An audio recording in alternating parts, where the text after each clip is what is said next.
que es el Journey del Emprendedor en Dispositivos Médicos, un tema muy sensible, de alto impacto y que requiere de verdad de una actividad relacionada entre los emprendedores, los profesionales, usuarios y toda la parte normativa.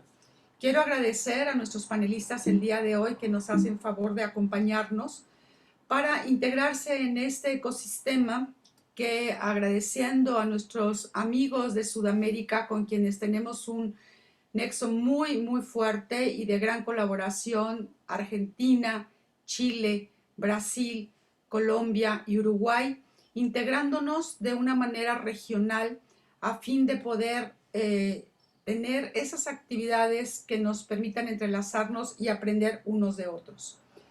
Quiero nada más comentarles que esta página de America's Continental Health Alliance, ustedes la pueden accesar.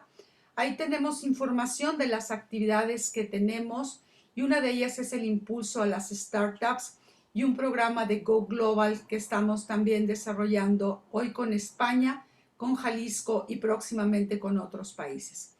En esta página de America's Continental Health Alliance podrán encontrar videos de las actividades previas que hemos tenido y el día de hoy, por eso se graba la reunión, porque puede permanecer en nuestra página y puede ser revisada por cada uno de ustedes. Quiero agradecer de antemano a quienes el día de hoy nos acompañan como panelistas y a la doctora Adriana Vallejo, quien nos hará favor de hacer la presentación de cada uno de ellos y a quien cedo el día de hoy la palabra en lo subsiguiente. También agradecer a nuestros patrocinadores, Tecnológico de Monterrey, Pragmatech, CICESE, Hacking Health, Blunam, Health IDS, GSE Biomédica, Machina. Muchas gracias por participar.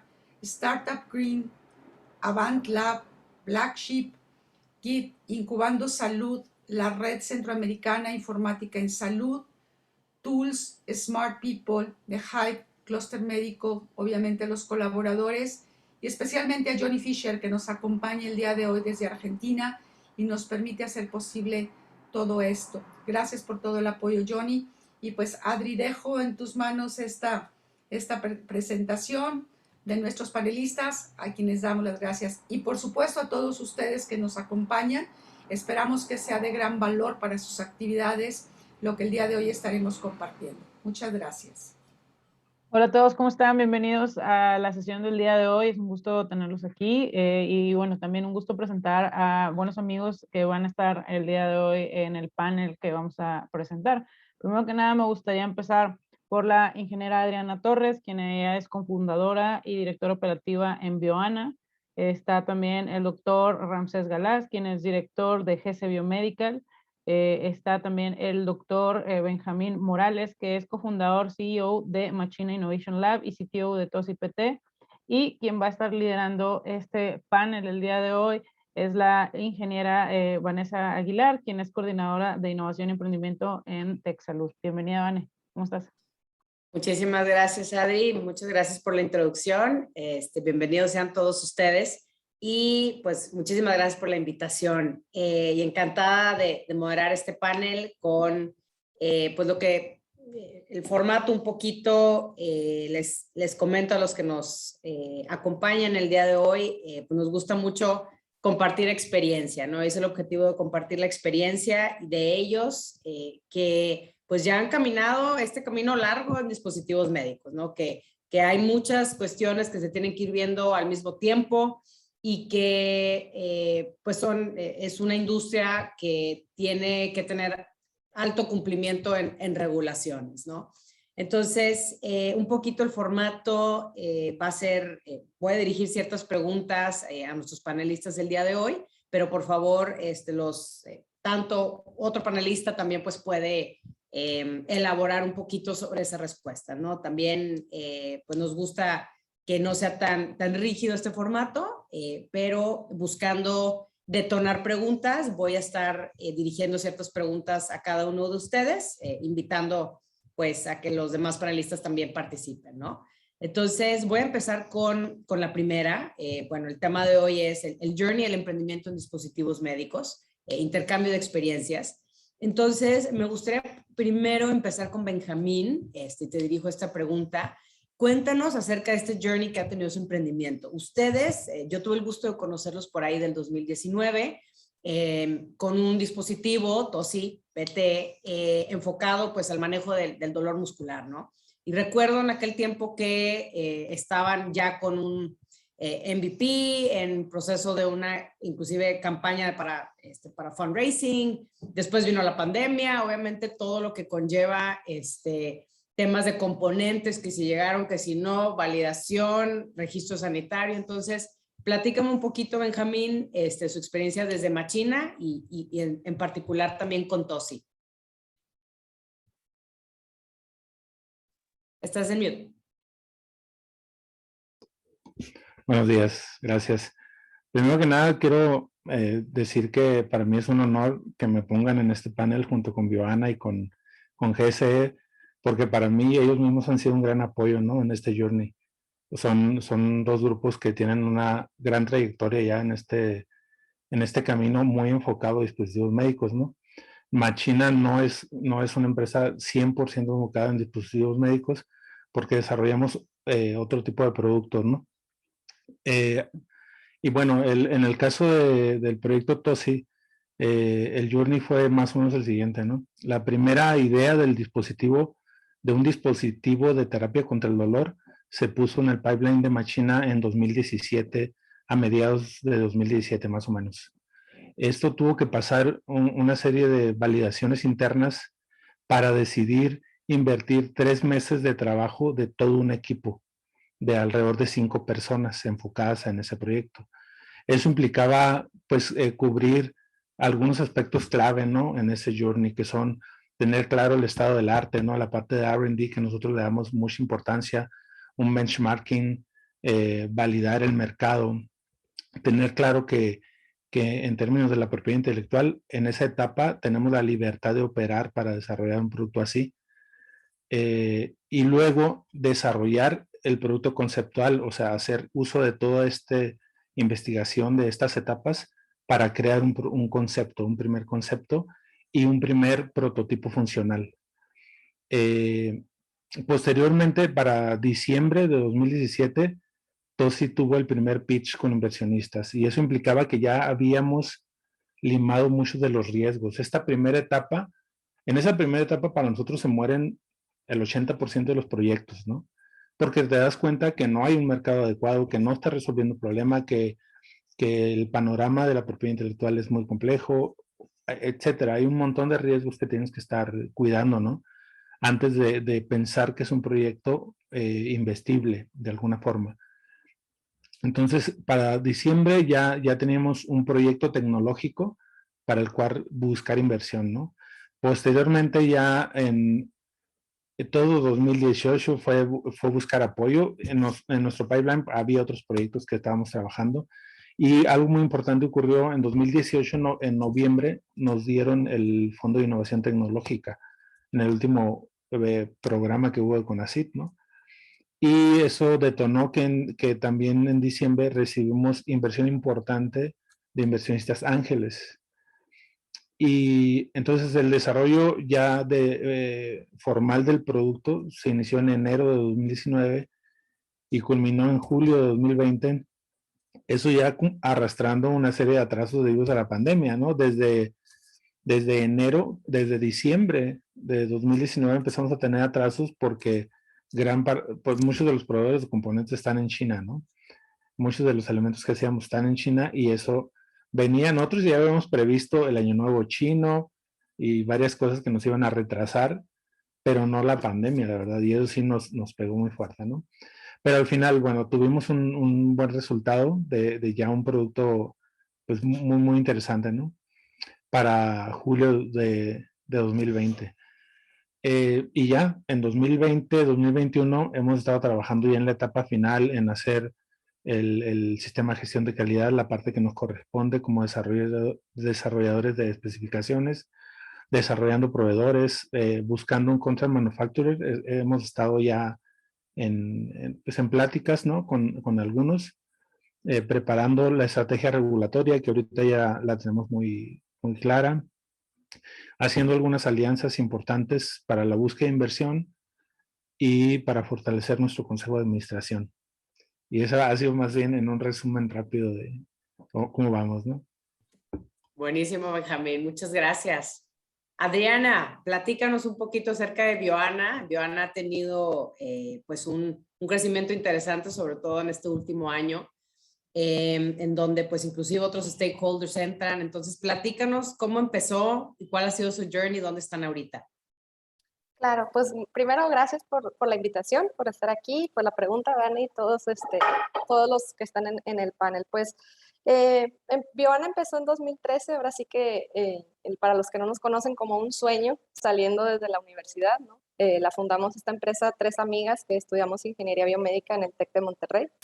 Y básicamente como inició fue en un proyecto integrador, ¿no? Teníamos una idea que nos habían algunas personas dicho que era un problema, ¿no? Entonces habíamos identificado este problema y queríamos resolverlo, ¿no? Y así es como empezó Bioana, con un proyecto, digamos, único de un dispositivo médico que se llama Recopad. Ya ha cambiado de nombre varias veces, pero es lo que ahora es el Recopad. Y así empezó, y básicamente que nuestro journey, como ha sido, yo diría, en un evento que nos invitaron, nos preguntaban de qué se siente emprender, ¿no? Y decíamos, no, pues es como tirarte de un paracaídas, ¿no? Tirarte en caída libre, en donde no sabes realmente a dónde te va a llevar ese camino, ¿no? Entonces, por eso lo comparo con el nuestro, de incertidumbre sí, pero mucha emoción, sobre todo al empezar y durante todo este camino de qué cosas podemos lograr, ¿no?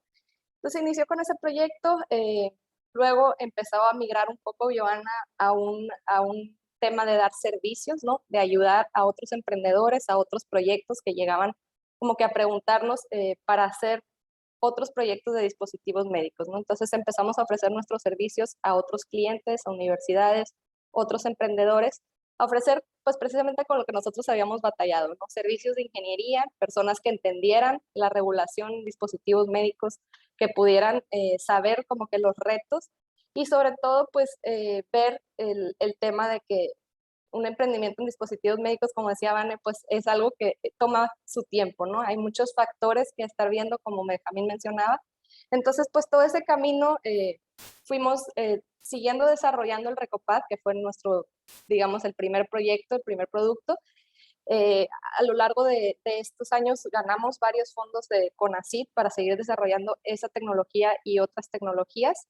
Y poco a poco, pues, fuimos haciendo ese pivote hacia los servicios, ¿no? Y pues, como comentaban, pues, journey donde nos ha llevado es que ahora este año recibimos una inversión importante por parte del Grupo Fore, que se interesó no necesariamente solo en el Recopad, sino más bien en Bioana, poder fortalecer las capacidades de Bioana para unir con esa fuerza que ellos ya tienen de Metrolab, de laboratorios de análisis de pruebas, de todas esas cosas en el área biomédica, ¿no? Entonces, pues ahora es orgullosos parte de Grupo Fore en Bioana, en ese crecimiento pues exponencial de poder entrar a otros mercados, ¿no? Atender a otros clientes en Estados Unidos, en América Latina, ofreciendo los servicios que nosotros siempre hemos ofrecido desde que inició, ¿no? Y también impulsando el desarrollo y la parte comercial de los productos que ya tenemos nosotros y de los que nuestros clientes nos han pedido que les ayudemos a distribuir aquí en México y en América Latina, ¿no? Entonces, básicamente ese es como que el journey a grandes rasgos de lo que yo digo empezó como un sueño en 2013 de a dónde estamos ahorita en 2021, ¿no? Desarrollando ese tipo de proyectos, pues con 4 patentes otorgadas ya en diferentes partes del mundo del Recopad y pues buscando esos contactos que al final pues es lo que hace que crezcan las empresas, ¿no? En otros lados para empezar a llevar el Recopad a Estados Unidos, a Canadá, a Alemania, a otros lugares, no solo aquí en México, ¿no? Súper bien, muchísimas gracias, Adriana. Ramsés, GC Biomedical y su journey. Tú tienes un journey interesante, siempre pues con un perfil y una carrera muy científica, pero luego te hiciste rebelde y ya nos has platicado de eso en otros foros que me ha tocado verte por ahí también. Y dices, bueno, empresa, voy a emprender. GSE es una empresa muy enfocada a la parte en diseño de dispositivos médicos, pero en el último año te tocó vivir también y formar parte del grupo de empresas que estuvo involucrado en el ventilador invasivo con varios grupos industriales acá en el norte de México. Entonces, pues te ha tocado vivir de todo y te ha tocado ver desde producción regulada, diseño, y obviamente la parte regulatoria, ¿no? Entonces, platícanos cómo empezaste y cuál ha sido tu journey hasta el día de hoy. Ok, bueno, muchas gracias, Vanessa. Y de igual manera, muchas gracias por la invitación. Nosotros empezamos GCE por ahí del año 2008, 2009 más o menos. Yo brinqué del mundo académico al mundo empresarial, es decir, bueno, a pesar de eso sigo siendo profesor, ya no de tiempo completo, sino de cátedra.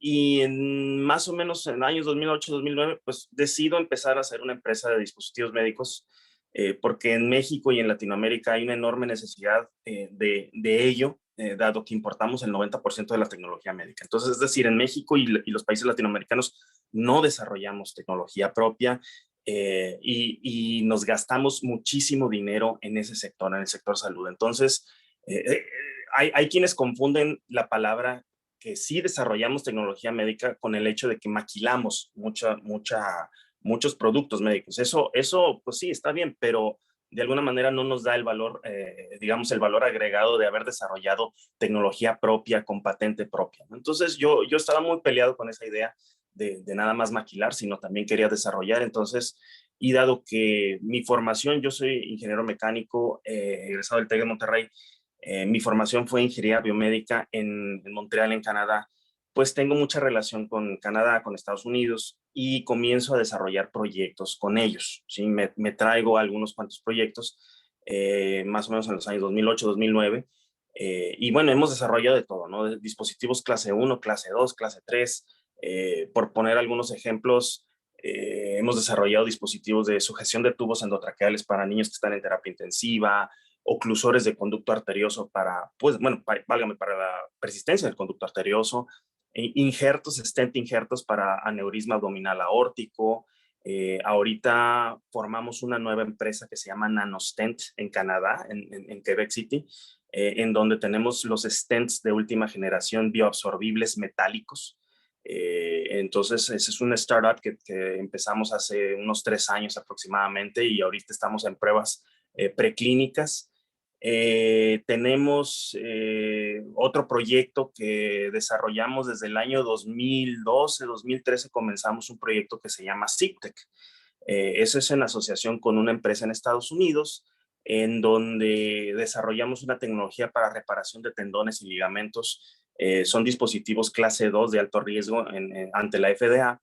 En México sería un dispositivo clase 3, dado que es un implante, pero es un proyecto que nació a partir de pues, la misma necesidad de que no hay quien desarrolle tecnología médica de una manera barata y eficiente, y que de alguna manera se logró obtener en el año 2017 la aprobación regulatoria por parte de la FDA, y el año pasado ya obtuvimos también el permiso de COFEPRIS con la homologación respectiva, ¿no? del producto.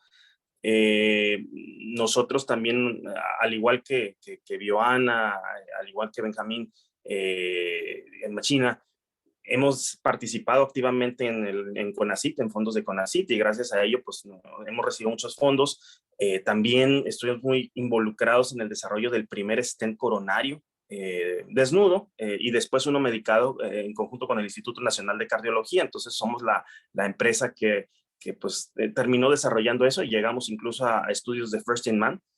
Y bueno, nosotros hemos estado muy involucrados en el área endovascular, seguimos muy involucrados en el área endovascular. Ahorita estamos desarrollando catéteres de extensión para guías, bueno, catéteres guía para procedimientos de intervencionismo coronario en catéteres 5 French.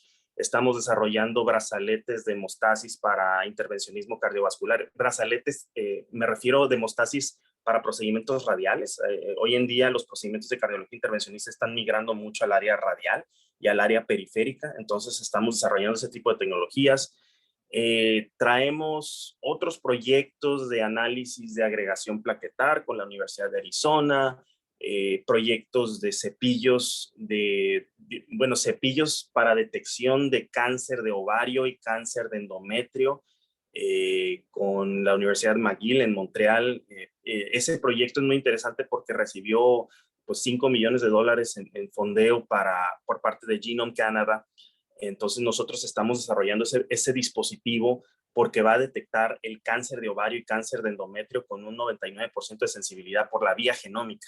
Entonces, pues traemos ahí bastantes proyectos y como bien comentabas, Vanessa, el año pasado recibimos apoyo de un donante para desarrollar un ventilador. Nosotros, pues de alguna manera sabemos que el ventilador mecánico invasivo para pacientes que están en terapia intensiva, pues es un dispositivo clase 3, es un dispositivo que llevaría años de desarrollo y validaciones regulatorias, etcétera, etcétera.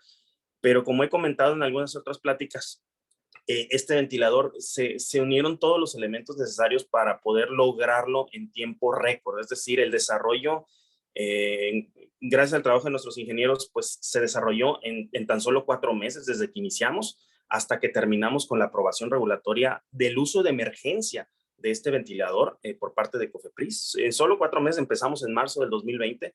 La aprobación regulatoria de COFEPRIS llegó el 29 de julio. Y en agosto se comenzaron a distribuir 200 de estos ventiladores a nivel país y también se exportaron a 14 países. Entonces, pero eso no hubiese sido posible si no hubieran estado las partes en su momento adecuado. Es decir, los grupos empresariales del norte de México que inyectaron recursos, el inversionista que donó dinero inicialmente, la voluntad de CONACYT, la voluntad de COFEPRIS, la voluntad de todos los institutos, el CENETEC, los institutos nacionales de salud, el Instituto Nacional de Ciencias Médicas y Nutrición Salvador Subirán, el Instituto Nacional de Enfermedades Respiratorias. Es decir, se conjugó todo en una buena voluntad de poder desarrollar en tiempo récord el ventilador, las universidades, el TEC de Monterrey, por supuesto. Entonces tuvimos una experiencia muy fuera de lo común. Nosotros estamos acostumbrados a que cuando desarrollamos tecnología médica, pues son años de desarrollo, ¿no? Incluso para un clase 1 podemos tardarnos un par de años, ¿no? Un clase 2, pues ni se diga, ¿no? 5 o 6 años, ¿no? Ya un clase 3, pues ya son palabras mayores, ¿no? Y nosotros estamos mucho en esa área porque estamos en el área endovascular. Pero nos toca vivir el año pasado un ejemplo muy fuera de lo común, que fue desarrollar un ventilador, que es un dispositivo clase 3 en México y que de alguna manera lo logramos con todo y aprobación regulatoria en tan solo 4 meses. Y entonces eso es un caso de éxito muy raro. Es decir, me refiero se dieron ciertas condiciones únicas que nos permitieron hacer eso. Y nosotros hoy en día, ¿dónde estamos? Bueno, seguimos teniendo nuevos proyectos, es decir, de hecho, cada vez tenemos más y más proyectos, entonces estamos creciendo, pero sí ha sido un camino muy largo, un camino de altibajos. Hemos tenido años muy buenos, años muy malos, pero es como decía Adriana, ¿no? De Bioana, ¿no? Es decir, es como aventarte en un paracaídas y no sabes en dónde vas a caer, ¿no? Pero a fin de cuentas ha sido una experiencia muy satisfactoria el poder desarrollar tecnología médica en México y para Latinoamérica, porque no nada más estamos haciendo un modelo de negocio, sino también estamos salvando vidas. Estamos mejorando la calidad de la vida de las personas y yo creo que esa es la motivación detrás de todo el equipo de ingenieros que tenemos y también hemos colaborado mucho con Bioana, también hemos estado ahí asesorando a Benjamín y a otras empresas. Entonces somos una comunidad, sí, pequeña, pero todos nos conocemos y todos nos estamos apoyando mutuamente. En ciertas ocasiones ha habido ocasiones en que no colaboramos juntos, pero hay otras en que sí. Y yo creo que ya para finalizar un poquito, el año pasado, debido a la pandemia, yo creo que por primera vez vi muchísimo interés de la industria en el sector médico. Es decir, todo mundo quería hacer ventiladores, todo mundo quería hacer, no sé, máscaras de protección, todo mundo quería hacer caretas, todo mundo quería colaborar. Y por primera vez se detonó y se vio la oportunidad del diseño y desarrollo de tecnología médica nacional como una oportunidad de negocio única y muy buena y que siempre ha tenido una tasa de crecimiento importante en los últimos años, ¿no? Yo creo que esa es nuestra experiencia hacia grandes rasgos, ¿no? Muchísimas gracias, Ramsés. Sí, y la verdad, reitero, la verdad para mí es un gusto pues el tenerlos aquí, porque precisamente conozco bien un poquito su trayectoria y la verdad la colaboración que se ha dado y sobre todo en pandemia de este sector pues ha sido increíble, ¿no? Entonces, ustedes tres tocaron varios puntos importantes, ¿no? Acerca de estas etapas o pasos fundamentales, ¿no? Que debes tomar en cuenta en el desarrollo de dispositivos. Y como cualquier producto de innovación, pues no es un proceso lineal, es un proceso altamente iterativo, es un proceso complejo. Pero si tuviéramos que un poquito, si lo tuviéramos que poner en etapas, ¿no? Yo veo pues etapas principales, desde la parte de análisis de mercado, patentabilidad, posteriormente tengo un prototipo, tengo fondeo de algún tipo, ya sea de gobierno en el mejor de los casos, como digamos fondeo inicial o de ángeles inversionistas. Después de ahí empiezan los temas complicados de una producción regulada, la validación clínica que debes hacer y la estrategia regulatoria, ¿no? Entonces, pareciera que digamos, triángulo es dentro de estas etapas en el desarrollo de dispositivos médicos, pues es fundamental, ¿no? La parte, de nuevo, producción regulada, validación clínica, en el caso que lo requieras, depende si eres un clase 1, 2 o 3, pero de todas tienes que hacer algún tipo de validación y la estrategia regulatoria, ¿no? Entonces, hablando de estas tres en particular, de este como triángulo, que los dispositivos se les identifica por la complejidad aquí, ¿cómo generaron sus primeras validaciones de sus primeros productos digo, servicios relacionados, ¿no? Y esta pregunta me gustaría comenzar con Adriana. Claro, pues yo diría, digo, hablando de los productos, pues ahora sí que las primeras validaciones fuimos nosotras, nuestros amigos, nuestra familia, ¿no? Iniciar con esas pruebas, pues no hay como eso, ¿no? Y después las validaciones sí las migramos a los usuarios finales, ¿no? O sea, yo diría un paso muy fundamental en todo esto es conectar con tus clientes, independientemente de si sean servicios, si sean productos enfocados al área médica, conectar, ojo, no digo definirlo, ¿no? Porque a veces dicen, no, yo ya definí mi cliente, ya lo sé. Pues sí, pero ya hablaste con él, o sea, tal vez tú estás diciendo que él quiere algo, ¿no? Siento que ese es un error muy común, no solo en dispositivos médicos, pero en todo, que creemos que ya le vamos a solucionar la vida o que lo que nosotros investigamos en la literatura realmente es una necesidad, pero cuando vas con el cliente final y validas eso, a lo mejor te das cuenta que no es cierto que eso es lo que necesita o qué cosas son las que le darían valor a él, ¿no? O sea, como que creo que como ingenieros, como personas que nos gusta la tecnología, muchas veces tendemos a hacer como que over-engineering, ¿no? Queremos darlo todo y mientras más features tenga el dispositivo, más cosas pueda ser integradas, creemos que va a ser mejor, ¿no? Entonces creo que un paso sí fundamental fue conectar con esos clientes, hablar con ellos y lo tomo esto pues del aprendizaje aprendido del Recopad, ¿no? O sea, al final nos dimos cuenta que estábamos queriendo hacer algo súper complejo para una operación del Recopad que era solamente recolectar la orina, cuando lo podíamos hacer con algo muy sencillo que ya es común y que todas las enfermeras usan como una jeringa, ¿no? Entonces, ese conectar con los clientes es algo que yo diría fundamental y eso fue lo primero que nosotros hicimos validaciones, ¿no? Y la otra cosa de las validaciones que para nosotros fue muy valioso es háganlas ustedes mismos, o sea, no hay como, creo que cuando estás haciendo esas validaciones, sobre todo de dispositivos médicos, en algunos casos puede caer como que no, yo ya contraté a esta universidad o a este tercero y que ellos hagan las pruebas, ¿no? Pero realmente hasta que no lo haces tú, por ejemplo, a nosotros que nos tocó participar en el Recopad y que tenías que tomar la muestra de orina de los pacientes para tener el control y luego con el dispositivo, hasta que no lo haces tú te das cuenta de lo difícil que realmente es, ¿no? De todas las ventajas que pudieran tener. Entonces, yo les digo eso, o sea, involúcrense, sé que pues como emprendedores obviamente estás involucrado en todo, ¿no? En todas las fases, pero creo que sí es muy, muy valioso esa parte de validar con tus clientes y en ese momento tener la mente bien abierta, porque muy probablemente van a cambiar muchas cosas una vez que estés en esa comunicación con ellos y tienes que tener como que la humildad de decir, bueno, no lo que yo pensaba estaba bien, ¿verdad? No lo que yo quiero hacer es lo único que va a funcionar, ¿no? Entonces, creo que eso es fundamental en los pasos. Y después, pues al final, como todos los productos, al final los dispositivos médicos y las cosas que son de innovación, pues los early adopters lo que te dan pues es ese word of mouth, ¿verdad? O sea, cuando alguien te recomienda, no hay nada como eso que los geriatras empezaron a recomendar el dispositivo, por ejemplo, y nos hablaban las personas, no, es que el geriatra fulanito me lo recomendó porque me dijo que esto puede ser una solución, ¿no? Entonces, te va dando peso, obviamente no es lo mismo que Adriana llegue y diga, oigan, compren mi dispositivo, a que un geriatra diga convencido de que, oigan, hay esta oportunidad y le empiece de esa manera como a permear a cada uno de los clientes, ¿no? Y pues en cuanto a los servicios, creo que pues es muy similar, ¿no? O sea, lo principal es realmente enfocarte en el cliente, no lo que yo les quiero ofrecer porque yo quiero nada más, ¿no? De que si los escuchas, pues vas a dar una oferta de valor mucho más apropiada a lo que ellos necesitan.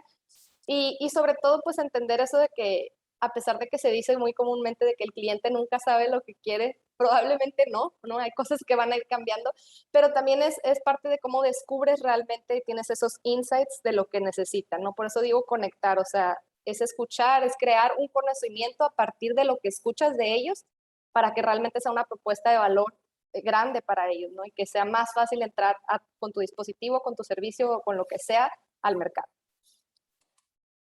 Muchas gracias, Adriana. Y mira, ahorita comentaste acerca de estas validaciones, validación en campo, me gusta a mí ponerle ese término, o sea, son validaciones de, oye, ¿realmente lo va a usar? ¿Cómo lo está usando? ¿Le va a funcionar? ¿Va a requerir la tapa o no la va a requerir? Etcétera, etcétera, ¿no? Por poner ejemplos.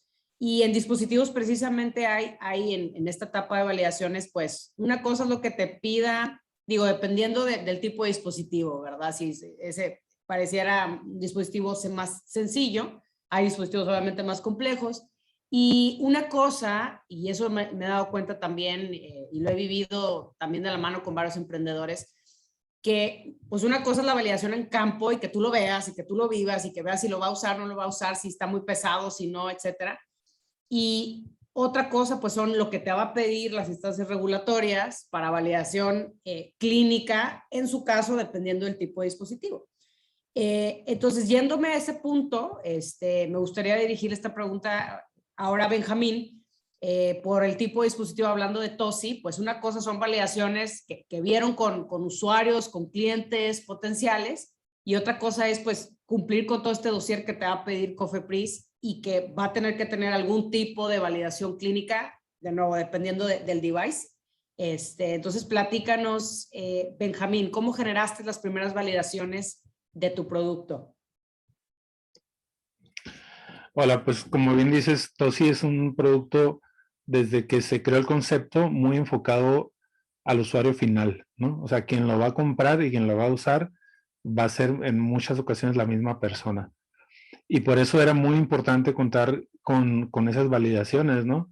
Nosotros tuvimos suerte de contar con una comunidad muy entusiasta para estar haciendo estas validaciones.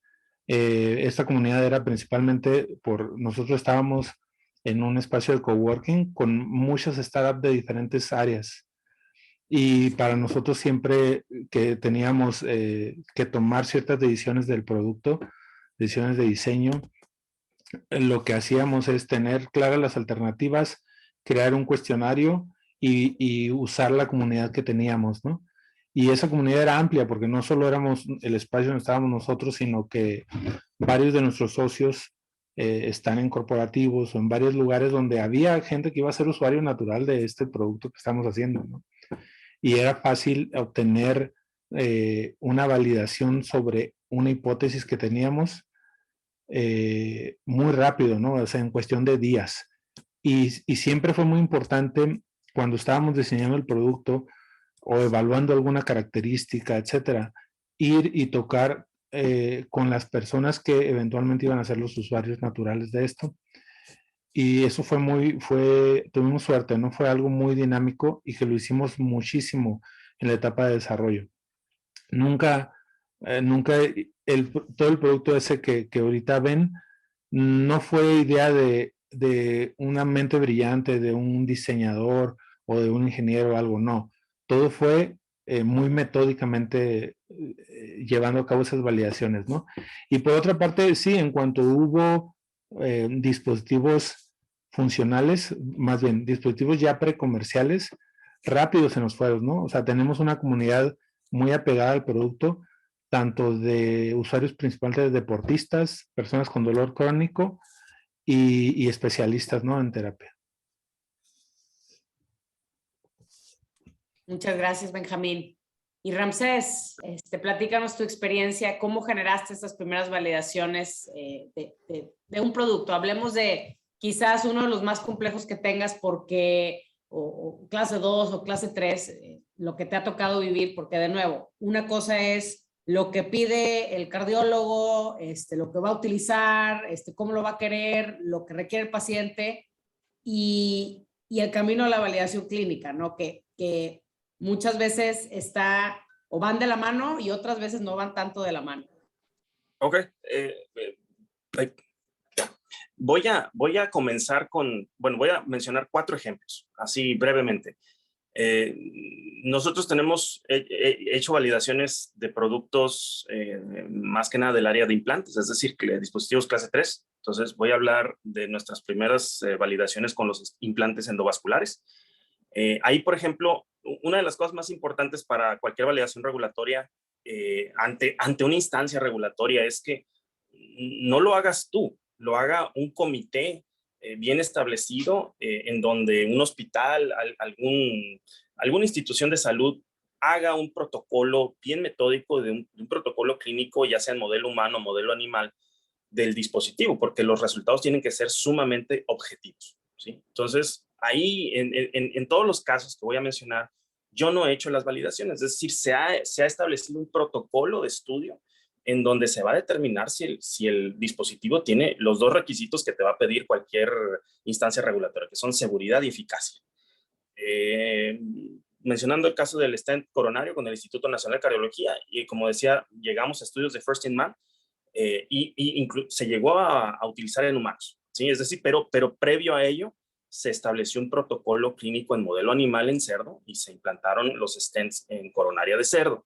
Entonces, primero teníamos que validar que esos stents cumplieran con toda la seguridad y eficacia, ¿no? Entonces, ese fue uno de los ejemplos, pero para ello se tuvo que establecer un protocolo clínico bien establecido, avalado por un comité de ética y avalado por COFEPRIS, avalado por todas las instancias. Y entonces ahí nos da un resultado muy objetivo de ese producto. Al día de hoy estamos corriendo otro protocolo clínico en Canadá, en Montreal, del dispositivo del cepillo endometrial que mencionaba, y ahí estamos utilizando humanos. Estamos validando ese cepillo endometrial para la recolección adecuada del DNA, para análisis genómico, para detección de cáncer de endometrio y cáncer de útero. Estamos haciendo un protocolo, vamos a hacer un protocolo de 3,000 pacientes. Al día de hoy llevamos alrededor de unas 80 pacientes, pero por ejemplo ahí nos estamos dando cuenta de un tema interesante. Los primeros prototipos no funcionaron, ¿sí? Es decir, empezamos, y eso es parte natural de todo el proceso de diseño, empezamos a desarrollar el prototipo versión 1 y muy pobre la colección del DNA. Prototipo número 2, incluso mucho más pobre, ¿no? Entonces cambiamos ahí un poquito el tema del diseño y ya migramos a una versión 3, incluso a una versión 4, ya con resultados más favorables. Y esos protocolos los estamos haciendo en Montreal, con el apoyo de la Universidad de McGill, con el apoyo de la Universidad de Johns Hopkins, y estamos haciendo ese protocolo en pacientes que van a ser sometidas a histerectomía. Es decir, antes de poner en riesgo la salud de la paciente, se va a hacer la prueba de este dispositivo, pero porque ya sabemos que esa matriz se va a quitar eventualmente, pero previo a ello queremos hacer una prueba de validación a ver si es cierto que estamos detectando correctamente el cáncer de endometrio, el cáncer de útero que estamos interesados, ¿no?, en detectar. Otro ejemplo que nos tocó hacer, y pues ya lo llevamos a un TRL9, es el caso de CITEC. Por ejemplo, CITEC fue un caso especial porque fue un dispositivo de cirugía artroscópica. Es un dispositivo clase 2 de alto riesgo en Estados Unidos, pero es un clase 3 en México. Y ahí lo que sucedió fue que no tuvimos que llevar un protocolo clínico en humanos. Es decir, la FDA, bajo el modelo del 510K, nos permite no establecer un protocolo humano si el dispositivo no pone en riesgo la salud, o más bien no pone en riesgo la vida del paciente, ¿no? ¿Por qué? Porque el dispositivo es sustancialmente similar a otros productos en el mercado, por lo tanto pudimos obviar el protocolo en humanos, más sin embargo sí hicimos un protocolo en cabras, ¿sí? Eso apoyado con gente del Instituto Nacional de Rehabilitación con la Universidad Nacional Autónoma de México, y hicimos estudios en modelo animal en cabra para validar que esos dispositivos eran seguros y eficaces, ¿sí? Y que de alguna manera cumplían con su función de reparar el ligamento, de reparar el tendón, haciéndole una doble tenotomía a supraspinatus de cabra. Y bueno, y con resultados muy satisfactorios. Y al día de hoy ese producto pues ya tenemos aprobación de FDA y ya lo estamos comercializando en Estados Unidos. Al día de hoy llevamos más de 2,000 cirugías y estamos en pláticas en donde pues ya estamos pensando en incrementar ventas, pero también estamos pensando con corporativos grandes, dígase Smith & Nephews, dígase Zimmer, para que ya nos adquieran y hagamos un éxito de esa compañía, ¿no? Entonces estamos en esa etapa con ese proyecto. Y, por ejemplo, otro proyecto que también nos tocó hacer una validación es el brazalete de hemostasis que estamos desarrollando en Canadá. Ahí, por ejemplo, es muy interesante. A pesar de que es un dispositivo clase 1, lo estamos validando con un protocolo en donde nosotros no estamos interviniendo para nada. El propósito de ese brazalete es disminuir las tasas de incidencia de una condición que se llama oclusión de arteria radial. Y esa oclusión de arteria radial sucede porque en los brazaletes de hemostasis, muchas veces cuando retiran el catéter por vía radial después de un procedimiento de intervencionismo coronario, se colapsa la arteria radial y ya no es utilizable para procedimientos futuros. Entonces tendríamos que acceder al corazón por otra arteria, ya sea por la ulnar o por el brazo izquierdo, que no es muy común. Pero en ese protocolo que lo estamos corriendo en estos momentos, la validación no está ocurriendo porque nosotros, Nanostem, que es nuestra tercera compañía, está diciendo que es muy bueno. No, ahí literalmente nosotros le dimos los prototipos de los dispositivos a un grupo de cardiólogos intervencionistas, lo estamos corriendo en el Instituto de Cardiología y Neumología de Quebec, y ellos son los que se están encargando de hacer ese estudio de validación y ellos son los que van a determinar si el dispositivo es eficaz y seguro. Nosotros no. Y eso vale oro ante cualquier instancia regulatoria, porque no es yo quien estoy diciendo que mi dispositivo es muy bueno, es alguien más quien lo está diciendo. Entonces, y así es esto, ¿no? Y obviamente eso es parte fundamental y requisito fundamental de cualquier documentación para el dossier regulatorio de la aprobación clínica, bueno, de la aprobación de cualquier dispositivo. Buenísimo, Ramsés. Entonces, y para complementar también esta pregunta contigo, pues de nuevo nos platicaste acerca de dispositivos complejos, ¿no? Clase 3, y salvo el brazalete, pero en este proceso de estos dispositivos que obviamente tienen que pasar por más temas regulatorios y por ende validaciones clínicas, ¿cómo fue tu proceso de validación con el usuario, ¿no? Con este cardiólogo, con potenciales, ahora sí que usuarios de este tipo de tecnologías? Ok, bueno, mencionando esos mismos 4 ejemplos, obviamente la interacción con el usuario en el caso de un stent coronario, pues no es más que salvarle la vida, ¿no? O sea, sigues vivo, ok, todo bien. No has tenido restenosis intrastent, no has tenido complicaciones, no has tenido síntomas. Todo eso es parte de la validación con el usuario en ese tipo de tecnologías. En el caso del dispositivo de reparación de tendones, ahí sí tenemos más interacción con el usuario porque después de la cirugía se hace mucho estudio de seguimiento, hasta 12 semanas después de la cirugía, porque queremos evaluar qué tan bien está rehabilitado ese paciente. Son pacientes que sufrieron, por ejemplo, alguna ruptura total, ya sea del tendón del supraespinoso, el subescapular, el tendón de Aquiles, etcétera, etcétera. Obviamente, ni siquiera pueden levantar el brazo, ¿sí? Y nosotros corremos una prueba en donde a las 12 semanas o a las 6 semanas incluso, el paciente que tuvo una cirugía de reparación de un supraespinatus, ya está levantando un directorio telefónico con el brazo completamente extendido, ¿no? Entonces, esa es una validación muy clara. O sea, de no poder ni siquiera levantar el brazo a tener al paciente levantando un peso con el brazo completamente extendido o caminando porque sufrió una reparación tipo Haglund de tendón de Aquiles.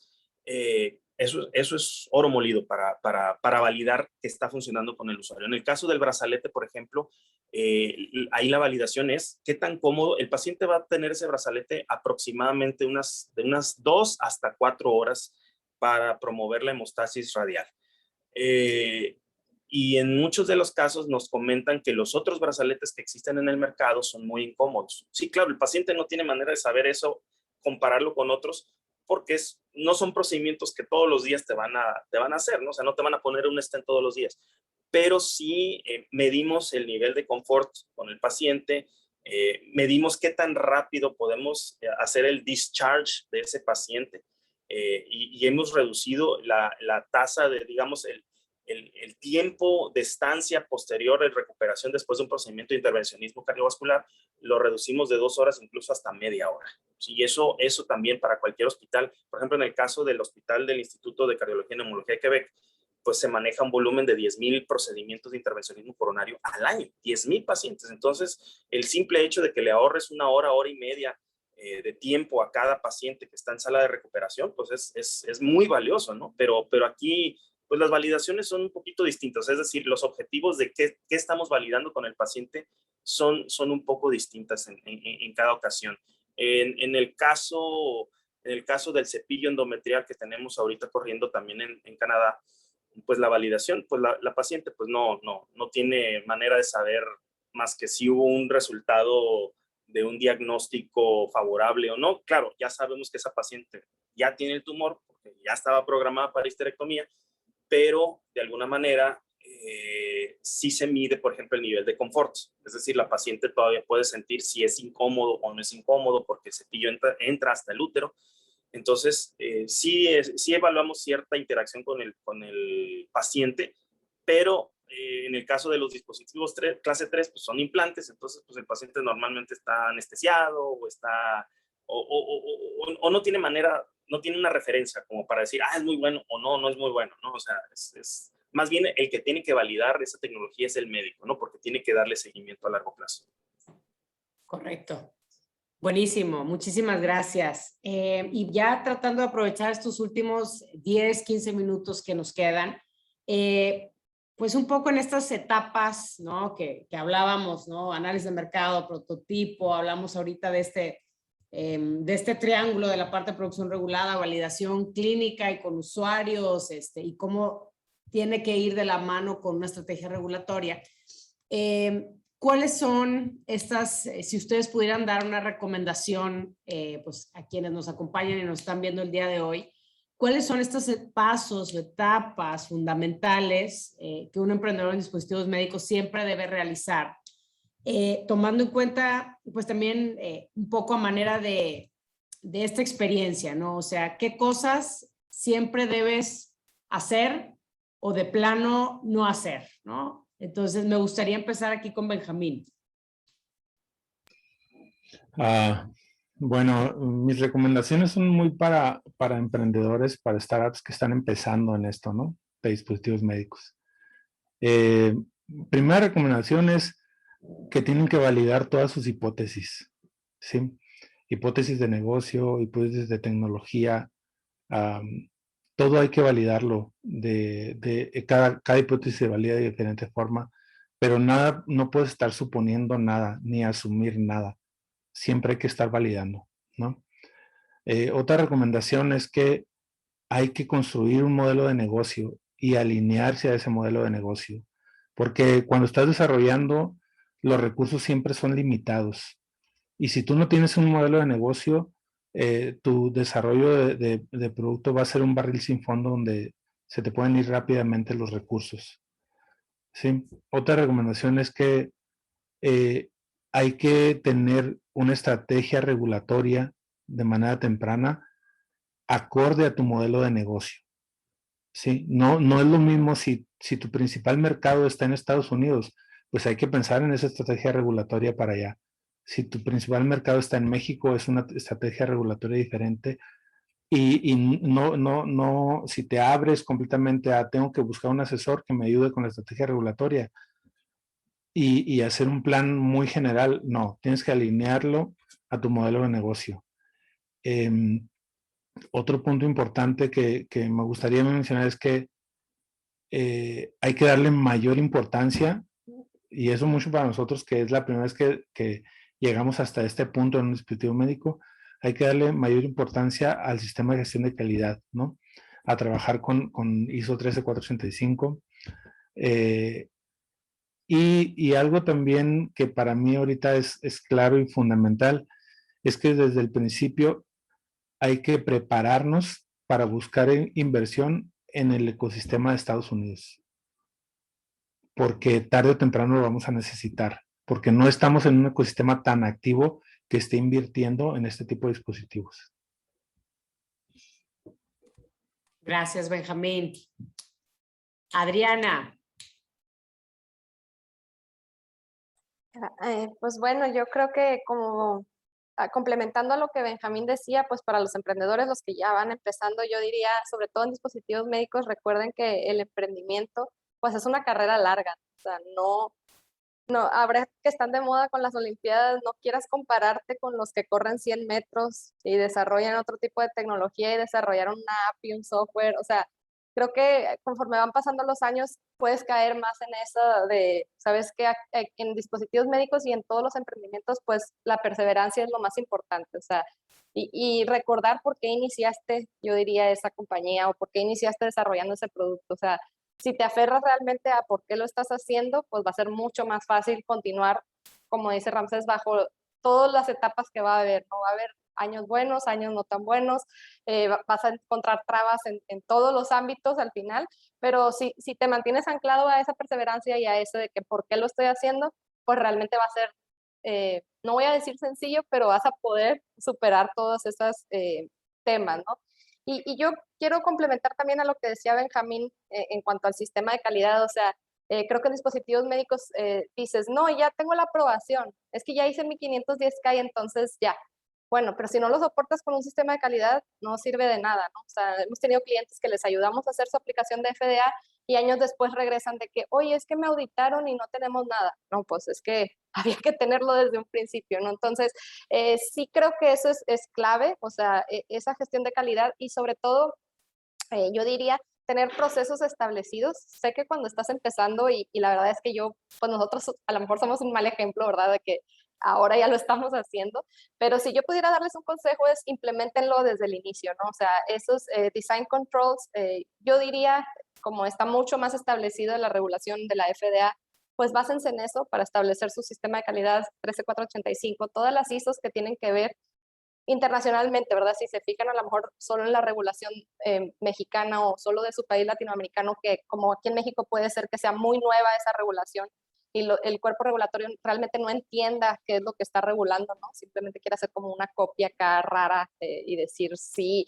y algunas cosas las confunde y quiere decir que son medicamentos, no sé, pues hay de todo, ¿no? De todas las experiencias que nos ha pasado.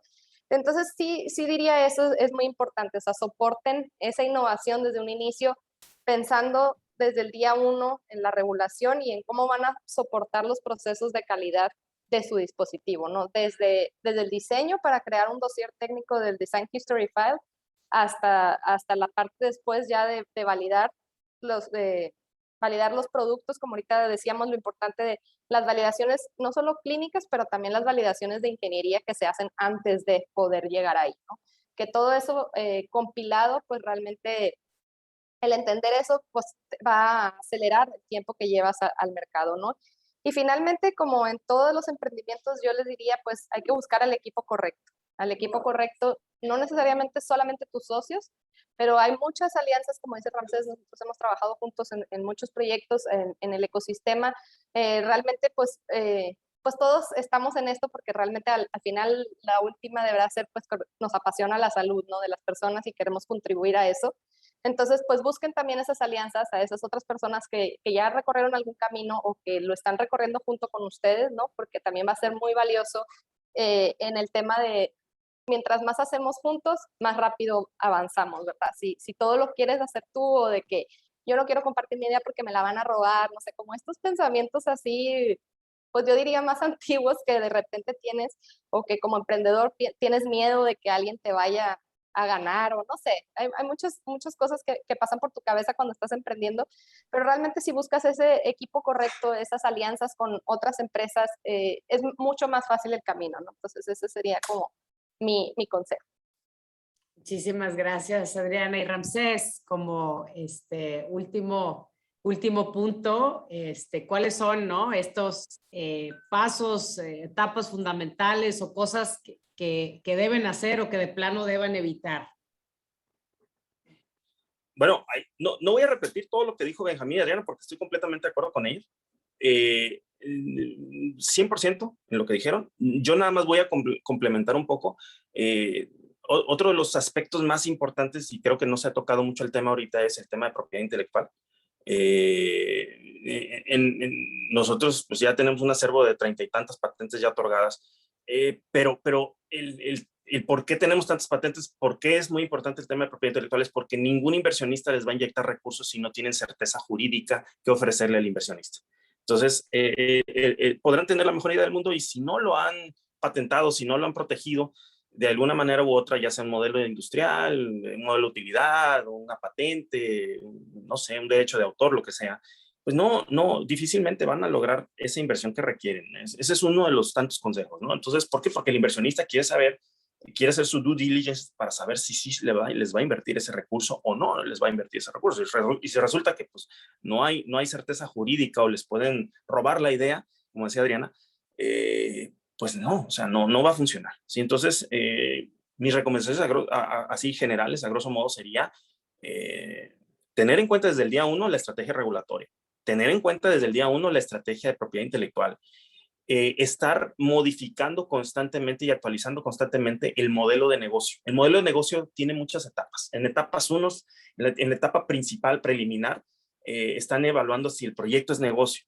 Cuando ya están con el proyecto ya validado y que de alguna manera tienen cierta certeza de que el dispositivo funciona y que tiene mercado, ya ese modelo de negocio se transforma en un modelo de ventas. Y el modelo de ventas ya involucra, oye, ¿y cómo voy a vender mi dispositivo? Ya sé que funciona, pero ¿cómo voy a atraer a clientes? ¿Quién me lo va a comprar?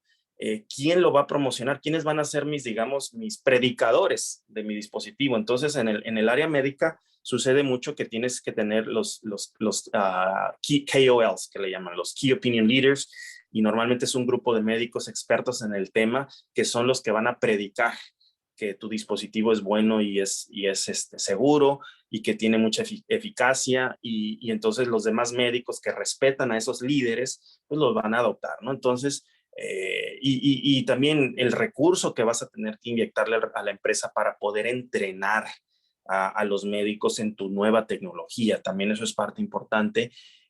Pero sí, coincido completamente con los comentarios pasados, es decir, el tema regulatorio para mí es el más importante, el tema de propiedad intelectual, pero también hay temas, por ejemplo, tener buenos socios es muy importante. ¿Por qué? Porque si el socio que tienes no es un socio que te va a inyectar, que nada más te va a inyectar recursos y te va a decir, ¿sabes qué? Ahí te veo y yo quiero mis millones de dólares a los 5 años, ese no es un buen socio. ¿Por qué? Porque el socio tiene que ser algo más inteligente, tiene que ser smart money, en donde el mismo socio te ayuda y te impulsa y te está presionando a que el proyecto suceda. No es nada más de que, mira, ya te di dinero y no me importa, yo quiero ver ese dinero multiplicado en 5 años, ¿no? Entonces, no funciona así. Estamos ante un tema de un tipo de tecnología muy delicada. Aquí estamos hablando de la salud de las personas, entonces el tema del aspecto regulatorio, del aspecto clínico, del aspecto de seguridad, eficacia, del aspecto de propiedad intelectual, siempre tienen que estar en constante renovación y actualización, porque si no, el proyecto se nos cae. Entonces, yo creo que ese es mi comentario de eso. Buenísimo, Ramsés. La verdad, creo que esta siempre es mi pregunta favorita al final de este tipo de paneles. Creo que en hicieron un perfecto recap acerca de estas etapas, de estos momentos y de aspectos críticos que muy claramente, muy puntualmente, pues nunca deben dejar a un lado, ¿no? En el desarrollo de dispositivos médicos. Entonces, pues les agradezco muchísimo. Adri Vallejo, no sé si aquí hagamos un pequeño espacio para algo de Q&A. Adelante, Adri, te cedo la palabra. Hola a todos, ¿cómo están nuevamente? Un gusto de verlos por acá. Si tienen alguna pregunta, comentario para nuestros invitados, les invitamos a que puedan hacerla aquí por el chat o puedan abrir Andrés Gómez, ¿tienes una pregunta? Si gustas abrir tu micrófono también. Hola, ¿Sí me oyen ahí? Sí, Andrés. Hola, ¿cómo están? Oigan, bueno, pues más que una pregunta, quisiera como felicitarlos. Es increíble encontrarse con gente que está en la misma aventura y ver que lo están logrando. Nomás, bueno, felicitar por supuesto a Benjamín, a Adriana y a Ramsés. Particularmente yo tengo desarrollos médicos y estoy como atoradito y busco equipo en la parte de validación y sobre todo en la parte comercial. Entonces me gustaría mucho poder hablar contigo, Ramsés, perdón, lo haga y todo eso, porque en la experiencia mía arrancamos muy bien en toda la parte regulatoria, de pruebas y todo, pero cuando te acercas a lo comercial te empiezas a perder. Es difícil fijar precio, he tratado de trabajar con farmacéuticas. Entonces, bueno, pues más que una pregunta es un llamado a auxilio a ese trabajo de vinculación tan bonito que están teniendo ustedes y que por ahí me permitan hablar con ustedes para que sirvan estos espacios para que nos echemos la mano cuando nos vamos atorando, que podamos vincular a personas. Estamos abiertos a que nuestros proyectos también entren socios, pues de lo que sea, ¿no? Esto es un camino muy largo para recorrer y ya llevamos 5 años haciéndolo. Entonces, felicidades y por ahí Ramsés te mandé un mensajito, a Adriana también, tengo proyectos en particular con ustedes que coinciden. Y pues muchísimas gracias. Muchas gracias, Andrés. Muchas gracias. No sé si hubiera alguna otra pregunta o comentario.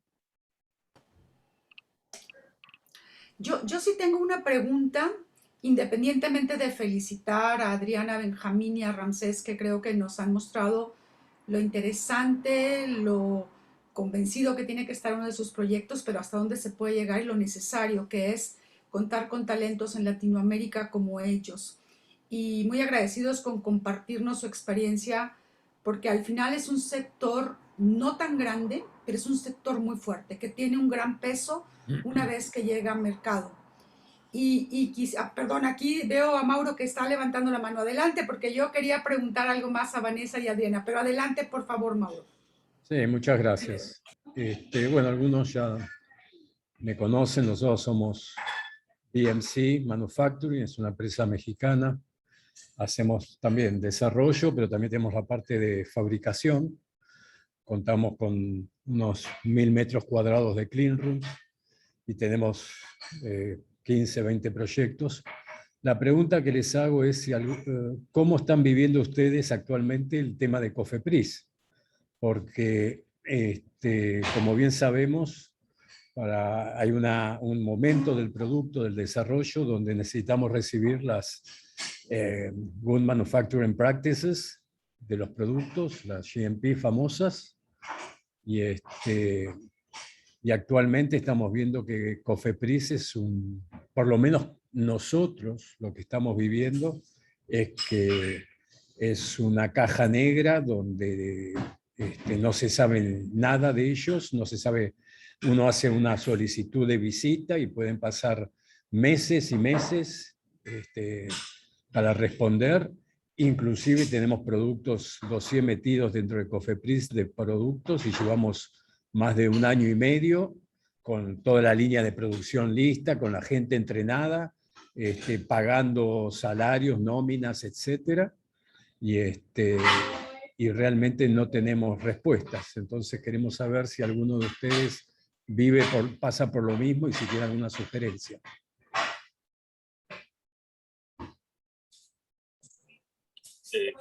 Ahí Mauro, me gustaría comentar un poco, completamente de acuerdo contigo en ese aspecto de la caja negra. Nosotros en México no tenemos operaciones de manufactura, entonces los productos que tenemos aprobados vienen de FDA por homologación hacia México, ¿no? Entonces, pero toda la producción ocurre en Estados Unidos, en un OEM. Entonces, nosotros no hemos tenido todavía la situación de algún tema de visita, porque no producimos nada en México, ¿no? Estamos subcontratando todo en Estados Unidos, pero sí en el tema, ahí sí soy muy empático contigo en el tema, por ejemplo, de la homologación, que ha sido también un tema de caja negra, de que sabemos que el producto está autorizado, pero faltan todavía trámites y cartas que Cofepris tiene que emitir y que de alguna manera pues no se ha hecho y no tenemos respuesta en absoluto, no sabemos cuándo va a suceder eso. Sí es un tema que ha sido muy crítico y muy duro para el emprendimiento, el sector, el ecosistema del desarrollo de dispositivos médicos en México. Es un reto que es un tema que tenemos que resolver desde una perspectiva política. ¿Por qué? Porque voy a hablar así brevemente de las cifras. En México tenemos un mercado de 5,000 millones de dólares en materia de dispositivos médicos y estamos importando el 90%. Y mucha gente que quiere desarrollar estos proyectos, estas ideas, termina por irse a Estados Unidos a obtener una aprobación FDA en lugar de una aprobación COFEPRIS. ¿Por qué? Porque aunque le salga un poquito más caro, esa aprobación de FDA le abre las puertas al mercado mundial, ¿sí? Entonces, ¿por qué? Porque allá existe un poquito más de certidumbre regulatoria. Yo creo que esa es la palabra, no tenemos todavía la madurez de los procesos para una certidumbre regulatoria que nos pueda acercarnos más a empezar desde México, ¿no? Ese es mi comentario. Sí, gracias, Ramsés. Nosotros también, o sea, hemos llegado a la conclusión con los últimos 3 o 4 desarrollos que tenemos, que es más rápido ir por un 510K que por un COFEPRIS, con absoluta certidumbre. El FDA te dice, tenés con quién hablar, te da tiempos concretos, y si bien, como decís, es un poco más caro, al final te sale mucho más barato. Gracias. Muchas gracias, Mauro. No sé si hubiera alguna otra pregunta o comentario. Aquí algunos colegas han estado dejando sus datos, algunas felicitaciones para ustedes en el chat para que los vayan revisando. No sé si alguien más quisiera abrir su micrófono. Adri, yo quisiera preguntarte, al igual que nuestros panelistas cerraron diciendo, ¿cuáles serían las recomendaciones? Tú tienes una experiencia grande en acompañamiento de startups.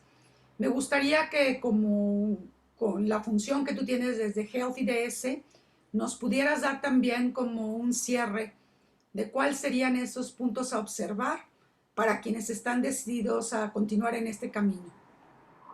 Claro, pues miren, la verdad es que en gran medida tanto Benjamín, Adriana como Ramsés los han mencionado y concuerdo con ellos definitivamente. No es un camino rápido ni sencillo, pero es un camino que bien vale la pena hacer y todos estamos aquí porque nos encanta el sector salud y evidentemente los retos y la tenacidad y todo lo que conlleva poder estar aquí, ¿no?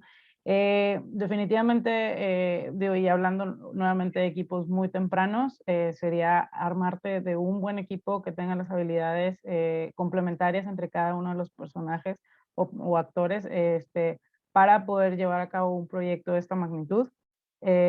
Definitivamente no asumir nada, como Benjamín decía, necesitamos corroborar con el cliente o el usuario final que realmente sea lo que ellos están necesitando, como también nos decía Adriana, porque al final del día, si no vas a perder tiempo, dinero, recursos, y seguramente vas a sufrir mucho en el intento, ¿no?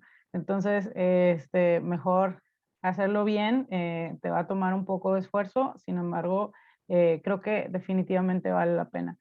Y luego tener una buena estrategia. Creo que esa parte al principio puede estar muy borrosa, tal vez no estar tan clara, sinceramente, pero conforme vamos avanzando, pues definitivamente es importante que pues vayamos generando esta estrategia de hacia dónde queremos avanzar, en qué momento queremos hacerlo, para muchas cosas, ¿no? Vamos desde cómo vamos a tener que ir avanzando, creciendo, es decir, cuántos recursos también, no nada más hablando de dinero, ¿no? Que esa es una parte evidente que tenemos que hacer toda la parte financiera para poder tener una concordancia, ¿no? Con lo que hacemos, pero también en capital humano, en instalaciones, en proveedores, en todos los permisos que hay que sacar, en la estructura legal, en la estructura financiera, si lo vamos a hacer solamente en un país o en varios países,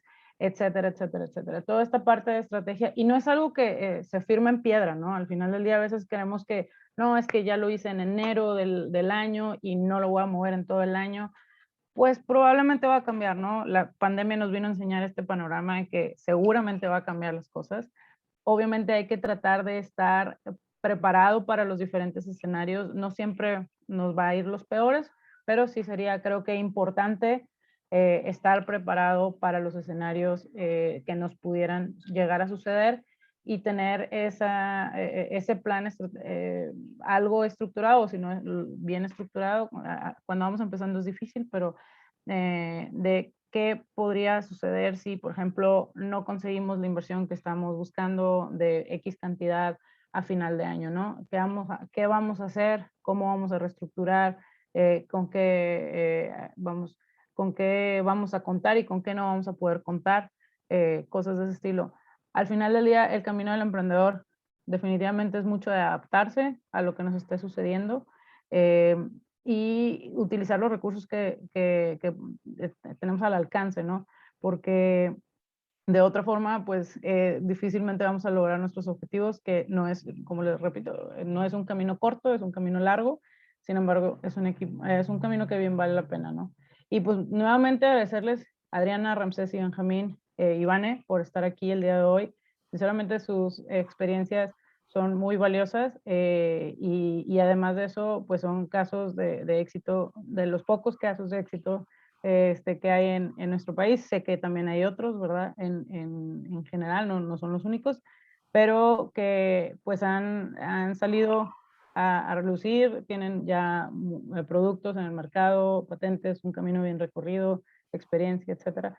Y pues sus experiencias definitivamente creo que nos vienen a aportar a todos y eso se los agradezco nuevamente. Y me gustaría dar paso ahora a Sergio tiene por ahí la mano. Sí. Sí, gracias, Adri. Tomas el control de esto. Gracias. Sergio, por favor, tu micrófono.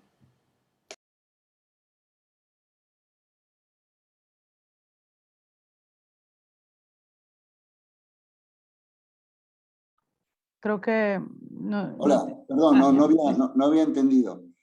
¿Qué tal? Buenos días a todos. Yo soy Sergio Pedrini, estoy en Argentina y a través del desarrollo profesional que he tenido en la industria farmacéutica, me he especializado desde el comienzo en la transformación que ocurrió en la Argentina y en la zona de lo que es un emprendimiento de medical device a un negocio de medical device. La legislación argentina no soportaba y no contemplaba estas cosas que mencionan muchas personas que han hablado acá, por ejemplo Andrés, que la autoridad sanitaria de alguna manera no va acorde a lo que el mundo del medical device requiere. Entonces, la Argentina hoy, junto con Brasil y los países del Mercosur, pero menciono Argentina y Brasil, son los que han hecho punta en este asunto de lo regulatorio. Lo regulatorio no tiene solamente que ver con lo que es el producto, sino tiene que ver con el marco legal que necesita una compañía o un emprendedor para que su negocio sea seguro. Esto tiene que ver con las patentes, tiene que ver con los registros sanitarios que la autoridad sanitaria otorga, que son bienes muebles, y toda esta transformación que menciona Andrés que le dificulta su negocio, en la Argentina se resolvió con las normas Mercosur, ¿no? Hoy, con la pandemia y con todos los problemas políticos que hay en Latinoamérica, Argentina y Brasil siguen siendo líderes, Paraguay, Bolivia y Uruguay forman parte del Mercosur y están entrando en esto, y algo que es interesante destacar es que Chile, si bien está cerca del Mercosur, pero no pertenece al Mercosur, también ha adoptado una forma sui generis de todo esto que menciono, ¿no? De los registros sanitarios, la tecnovigilancia, la seguridad jurídica del emprendedor y su desarrollo y diseño, los aspectos regulatorios que tienen que ver con los ensayos de seguridad y eficacia y estudios clínicos que mencionaron, y le está siguiendo, en términos regulatorios, los hermanos del Perú, los hermanos de Colombia, y faltaría que México de alguna manera se ponga a tiro con esta cuestión, porque el negocio del medical device es, a mi criterio, tan importante como el del medicamento. Por lo tanto, como Europa y la FDA se han ayornado respecto a esto, me parece que nosotros, como Latinoamérica, tenemos que hacer lo mismo y unificar los criterios, porque si no, tenemos estos problemas que mencionaba Ramsés, que las aprobaciones o las pseudoaprobaciones de la FDA con el 510K, que eso acá también ocurrió cuando no estaba legislado, ahora ya no se usa más. Así que bueno, me sumo a esto y que trabajemos en grupo y en equipo para globalizarnos, ¿no? Gracias, y muy interesante lo que escuché, los felicito. Muchísimas gracias, Sergio, por tu intervención. Andrés, ¿tienes un comentario? Sí, un comentario muy corto y una pregunta. Sergio, en el mismo sentido está el tema de Alianza Pacífico. Yo tengo mi empresa en México, pero ahorita en este momento estoy en Colombia y me estoy ampliando hacia Colombia, no solo en la parte de dispositivos médicos, pero hay un tema que me interesa por si alguien conoce, es el tema de Alianza Pacífico. Entiendo que si uno desarrolla un dispositivo en Perú, México, Chile o Colombia, se puede homologar. Entonces, si alguien sabe, Ramsés por ahí está haciendo así, yo creo que voy a intentarlo en México, pero creo que una mejor definición, como Mauro dice, es una caja negra ahorita, y más con el cambio de gobierno, esto se enrareció muchísimo Cofepris. Entonces, pues está la opción para mí de hacerlo en la parte de pruebas clínicas, que me falta nomás una validación aquí en Colombia y que me sirva para México, que es el mercado inicial. Bueno, abro la pregunta y el comentario. No conozco muy bien de Alianza Pacífico, pero veo, Ramsés, no sé si me puedas ayudar ahí en ese tema. Ahí, Andrés, nada más rápido el comentario. Sí existe el tema de la Alianza del Pacífico, en donde los países acuerdan homologación. El único problema es que si tu dispositivo médico está aprobado en Colombia, de todas maneras tienes que hacer el proceso de homologación a México. Es decir, es una homologación más express, más en automático, pero más sin embargo el trámite sigue estando ahí. Y lo que yo comentaba hace rato, que nosotros tenemos un producto aprobado por FDA, pues nuestra homologación, que en teoría debería de tardar pocos meses, pues ya llevamos más de año y medio, ¿no? Ese es el, o sea, es decir, a pesar de que existe la legislación y que existe el marco regulatorio internacional que dice, oye, ya se puede homologar entre esos países de la Alianza del Pacífico, el proceso todavía no está del todo maduro para poder hacerlo rápido. Excelente. Nomás propondría a Georgina que empecemos a abrir espacios a partir del ECHA para generar ese cambio en México, porque eso es un freno horrible para todo lo que estamos haciendo y la capacidad que tiene México para el desarrollo como mercado. ¿Puedo hacer un comentario respecto a lo que dice Andrés? Claro. Sí, claro.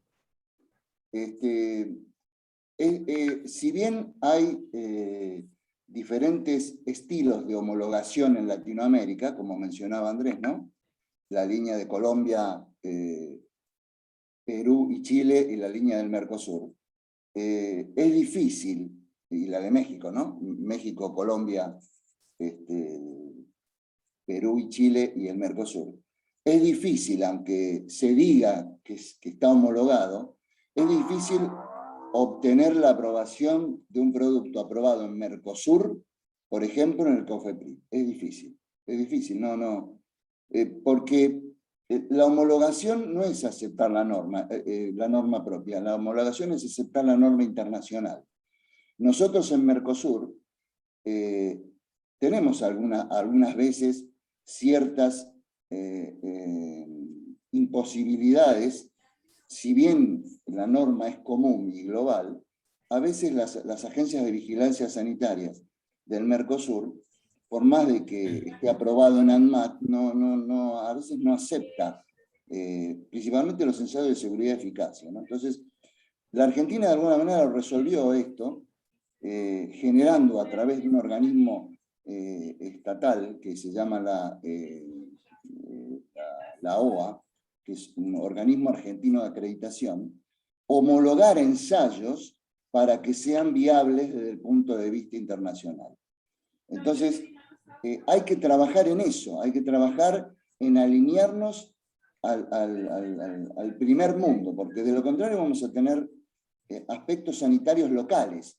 Y cuando uno desarrolla un medical device, imagínate que desarrollo un medical device de Argentina y lo quiero registrar en Latinoamérica. Tengo un idioma para los chilenos, un idioma para los peruanos, un idioma para los mexicanos y un idioma para el Mercosur. No hay sistema de garantía de calidad y de asunto regulatorio que lo soporte eso. ¿Se entiende? Me ha pasado, hablo por la experiencia, ¿eh? Entonces, hay que tratar desde las empresas, lamentablemente desde las empresas, de ir induciendo a las autoridades sanitarias a que se globalicen mentalmente, no de palabra. Porque si no, es un lío. Y el negocio deja de ser rentable. Y eso es lo que me preocupa. Que el negocio deje de ser rentable. Porque el negocio del medical device, si se quiere, es más nutritivo y más amplio que el del medicamento, que el fármaco. Porque tiene una creatividad que no está circunscrita al área de salud. Un ingeniero mecánico, como Ramsés, un ingeniero electrónico, puede aportar a la salud algo que su currícula no le da, desde el desarrollo. Entonces, me parece que los sanitaristas tenemos que hacer algo a incluir a esta gente y darle el marco regulatorio global para que Latinoamérica sea una zona de libre registro y de libre comercialización. Listo, gracias. Muchas gracias, Sergio. Sí, creo que también es algo importante. Las agencias regulatorias, al menos en la de México, recientemente ha publicado en sus redes sociales que están trabajando por crecer su certificación a una agencia regulatoria nivel 4. No estoy segura todavía en otros países cómo está este tema. Sin embargo, creo que en el momento, tal vez homologando un poquito lo que sucede en Europa, ¿no? Que cuando buscas hacer la certificación en un país, tal vez sucede en la gran mayoría, buscar tal vez un camino hacia allá, ¿no? Que es difícil, no es tan sencillo hacerlo, y creo que necesita de muchas voluntades y de procesos de homologación, muchas reuniones, etcétera. Pero esperemos que tal vez en un futuro próximo se pueda dar, ¿verdad? Hay que trabajar por eso, nada más, con buenos deseos, ¿verdad? Perfecto, no, pues muchísimas gracias a todos por sus comentarios, sus preguntas. Ahora vamos con la doctora Georgina García para cerrar el evento del día de hoy. Bien, muchas gracias, Adri. Pues no me queda nada más que retomar la vara alta que nos han dejado Sergio, Andrés, con sus comentarios del trabajo que tenemos que seguir haciendo para articular a Latinoamérica.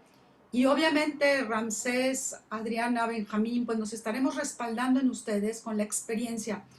Creo que este webinar que hemos tenido, este panel que nos han compartido el día de hoy, nos permite ser mucho más prácticos, saber que sí que hay la oportunidad, que el tema de salud es un tema transversal, como se mencionaba, que abarca muchísimas disciplinas o prácticamente todas, partiendo de la premisa que todo lo que el hombre hace es para el bien del hombre, y bien del hombre es su bienestar, no solamente el tratamiento de enfermedades, sino la parte preventiva.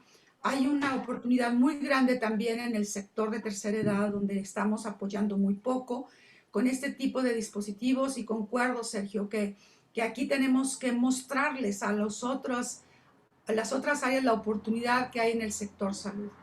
De tal forma que con America's Continental Health Alliance estaremos teniendo en lo sucesivo ya reuniones donde participen los diferentes países, justo para tratar de ver cómo podemos incidir con la experiencia de ustedes, porque sin ustedes esto no funciona, cómo podemos incidir tanto en la parte de regulación como en la parte de mercados, en la parte de validaciones. Y hoy me ha dado mucho gusto que lo que se ha escrito en el chat ha sido la disposición de diferentes actores que pueden entre ustedes ir colaborando, encontrar servicios, encontrar acompañamiento, encontrar sinergias e inclusive encontrar inversores. De mi parte no me queda más que agradecer a Adri Vallejo con GLIDS, a Vanessa, que nos hizo favor de coordinar, y obviamente a nuestros panelistas. y a ustedes que nos han acompañado durante esta hora y media en este panel. Los vamos a invitar también a participar en un evento de Health Land at Home, perdón, que se va a llevar a cabo el 25 y 26 de agosto. Les haremos llegar la invitación, en donde estaremos tocando 4 temas torales. Un tema del emprendimiento, tendremos algunos de nuestros panelistas el día de hoy también ahí, con participación de latinoamericanos y europeos, con temas de medicina de precisión y personalizada, un tema muy importante que es salud y cambio climático, donde hay una gran oportunidad, y también estaremos tocando el tema de digitalización del sector. Entonces, los vamos a invitar a ese evento que es gratuito, digital, y no me queda más que agradecerles a todos ustedes su participación y pedirles que nos ayuden con sus sugerencias de temas que quieran que toquemos, y en lo sucesivo, Johnny, pues estaremos presentando la agenda para el resto del año 2021. Muchísimas gracias a todos y muy buenos días. Gracias a todos, muy amables.